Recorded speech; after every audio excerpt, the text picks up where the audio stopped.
Welcome to Honzuki no Gokyakujo, episode 9. Episode 9 already. I feel like we're closing in on the end of this season of Ascendance of a Bookworm.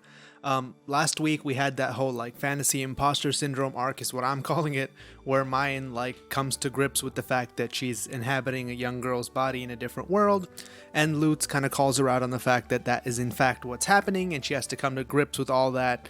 And at the same time, start her paper trading business. She got approved by the merchant who was going to make her his apprentice, and now she's going to become a paper merchant, and eventually even make a book. So without further ado, let's get started with episode 9.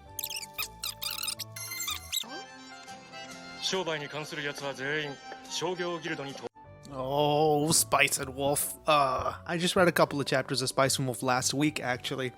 And there's this whole trade war going on between two competing merchant families, and now we have the trade guild, merchant guild. I mean, this is perfect. We're finally taking that next step to the big boy level of actually doing trade with people. And they only got 8 small bronze coins and 1 small silver coin, or large bronze coins rather. I feel like they're getting ripped off to some degree, because he said, paper could replace everything that they use currently to write stuff down on, and it's a huge leap, which they would not have made by themselves because they hadn't thought to process trees in that way. This is kind of weird, but it was the Chinese who invented paper first in our world or whatever, and the West didn't see paper until much later, when they started trading, I guess. So in a sense, since she's from Japan, she's kind of bringing that wisdom over to this side just because she knows. It's kind of like that happened all over again, but through the body of a little girl. Kind of weird to think about. This is the more realistic version of Dr. Stone, where you're just dropped into a society where people don't know what's happening and you kind of tell them stuff little by little, but you can't give away your identity. But because Dr. Stone is so prehistoric that it doesn't really matter, I feel like if the town that he had dropped into in Dr. Stone was any larger, I feel like they would have just killed him for fear of doing magic or whatever. But luckily he operated on the outskirts. Why are we talking about Dr. Stone? Let's watch this show.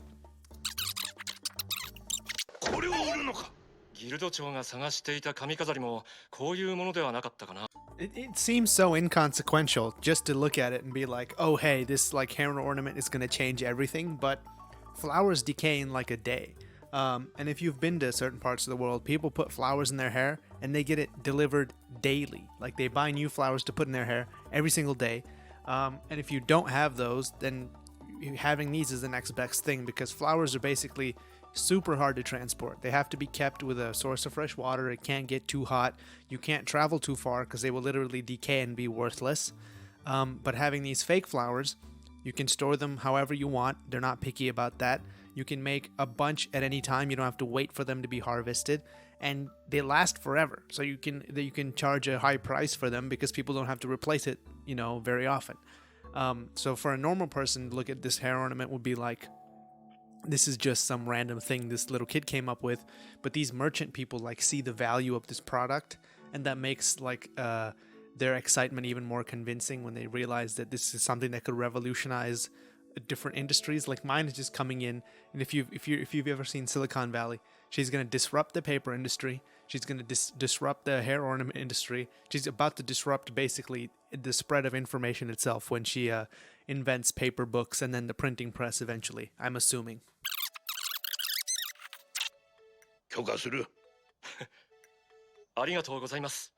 This is a random comment, but I just wanted to make it. People waiving rules in order to pursue different ends just when the times call for them reminds me very much of the Hideaki Anno directed Shin Godzilla movie, which is basically just an episode of Eva, where they form a special task force to fight Godzilla, and they burst through the bureaucracy with unprecedented efficiency, which is I think a wet dream of his that he has about the bureaucracy working with such efficiency. This just reminds me of that. It's in times of special crisis, you have to get things done, so the way that they do it is by just doing special permission stuff. And mine is the special case, so she has to be shepherded through all the bureaucracy that would normally follow, and you can't just let her sit there for a year because she might be dead by then. She's super sick, as they keep saying. I hope there's going to be some development with that, because I'd like to find out if she could be cured by that drawing the magic out thing that we saw 2 episodes ago about the devouring. So let's see.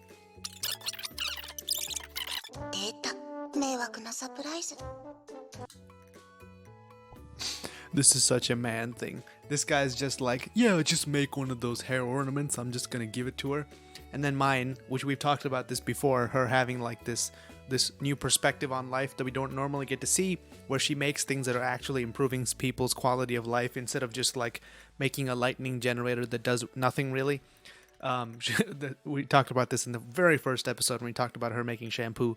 But mine is like a caring, thoughtful person, which these merchant people aren't, or we don't generally expect that of men to be. So mine's like, don't you want the hair ornament to like match her outfit and her hair color? And he's like, it's a surprise. Never mind. It's like she's probably gonna hate it if you just give her some random colored thing that doesn't match anything she's wearing. Mine just being thoughtful as ever.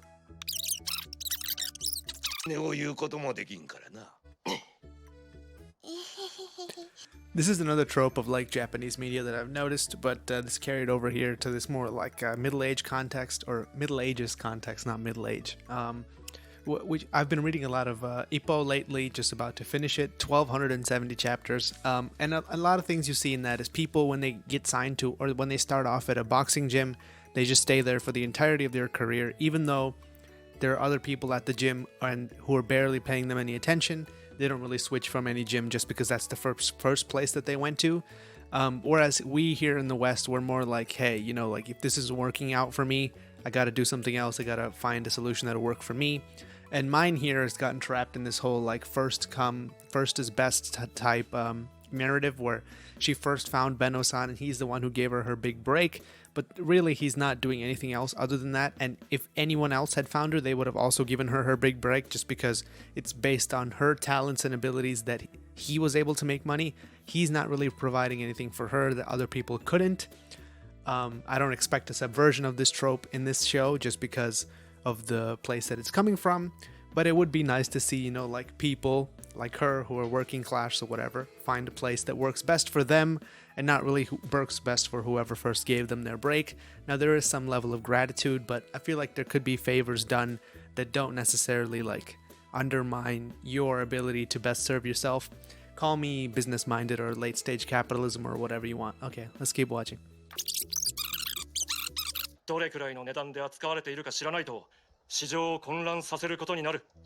I think those are her intentions. I'm talking way too much this episode. Anyway, I think those are her intentions exactly. The first thing that we learned about her is that she wanted to have a bunch of books, which is basically impossible in this world because books are so expensive that nobody can really afford to have any books unless you're a noble who literally just live in a different part of the city, which is gated off. So if you want to talk about class separation, let's talk about class separation. Anyway, she wanted to make paper which would make books like democratically available to everyone. I don't think she's going to like this notion that the things that she makes are exclusively luxury items. I don't think that's going to sit well with her. I feel like she's going to do something that will make them more available to everyone. Like the shampoo that she makes, the only reason that you couldn't give it to everyone is if you wanted to like artificially control supply so that you could raise the price. I feel like that's something Benno would be into. I don't think that's something mine is into, just because she would probably have some like feel-good reason, like I want everyone's hair to be shiny or something. And it's not like the fruits are not easy to get. They literally had like 12 or 15 of them in the very first episode. So let's see what happens with that.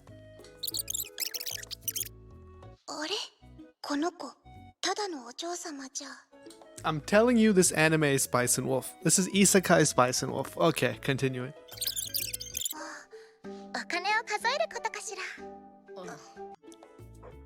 Someone make a side spin-off anime of this one where she's just Richie Rich doing all the Richie Rich stuff. Why haven't they made a movie of Richie Rich yet? They've made like every single other 90s cartoon into a movie, right? Why are we still waiting on the Richie Rich movie? Get like, what's that kid? Get like a weirdly sad-looking kid to play Richie Rich. Get like a digitally de-aged Timothy Chalamet to play Richie Rich, and it'll be fine. Now, I swear to God, the movie won't flop at all.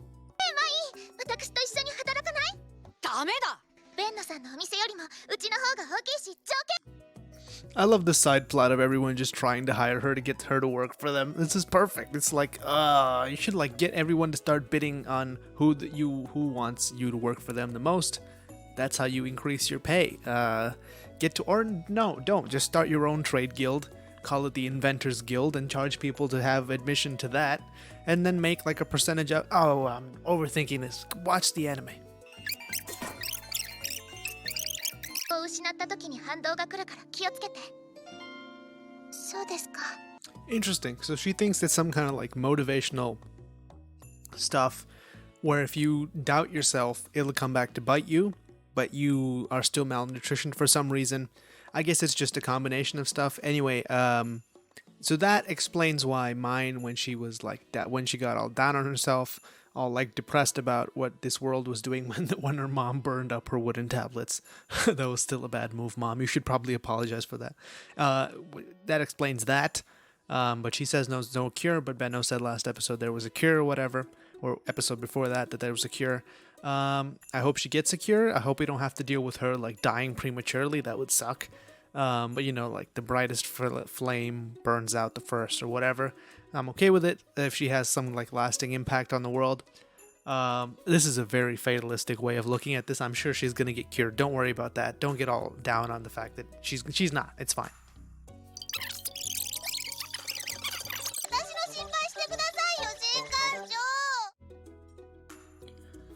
Whew. Okay. That was episode 9 of Ascendance of a Bookworm. Interesting episode. Not quite as packed as the previous one, but you know, you can't have them all like that. You run out of stuff to do by the end of it. It's getting me really interested to like just read all the manga now, because I kind of want to know what's going to go on, because we're slowing down in a sense in the pacing, which makes me think that something kind of crazy is going to happen next week. I haven't looked to see how many episodes of the show there are going to be, so I can't really know what the finale is likely to be. But I hope it's her making a book. That would be nice. She hasn't really come up with some of the things that she needs to make a book yet, like book glue, like a harder type of cardboard thing you need for the front and back cover. But once she does do that, books are going to become freely available. But we haven't really gotten any kind of macroscopic perspective on what actually happens in the world because of the inventions that she makes, given we're only like 8 episodes into this, so I don't really expect that too much so far. But going forward, that's something that I would like to see, because she's making all this stuff that potentially has huge implications for how life is lived in this world. And if we don't really get a sense of how it's affecting people, I don't think we can truly appreciate the kind of impact that she's having, which I think make it a little bit harder to understand how much she's worth in this system, because I think at some point people are going to start treating her like she's made of solid gold, which she basically is. She's like a time traveler who's gone back into the past and can make basically anything they want. This is the kind of impact that a normal person in this life would have if they just went back a couple centuries ago, because we just know stuff that they didn't know back then. Like if you figured out electricity, like Dr. Stone is trying to do, or probably has by now, I haven't watched the anime in like 8 weeks, it's going to be worth a heck of a lot more than it would be even in the 19th century, even though it was worth a lot then, just because you're jumping so far ahead. Anyway, I hope we see like just random people wearing these flower ornaments in like 5 or 6 episodes, because it'll show us then that people are really taking to the stuff that she's making.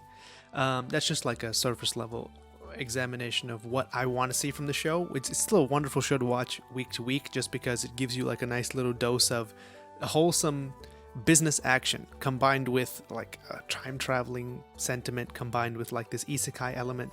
It's just a really fun show to watch. So if you're not watching it already, 9 episodes, that should be a good weekend of watching probably.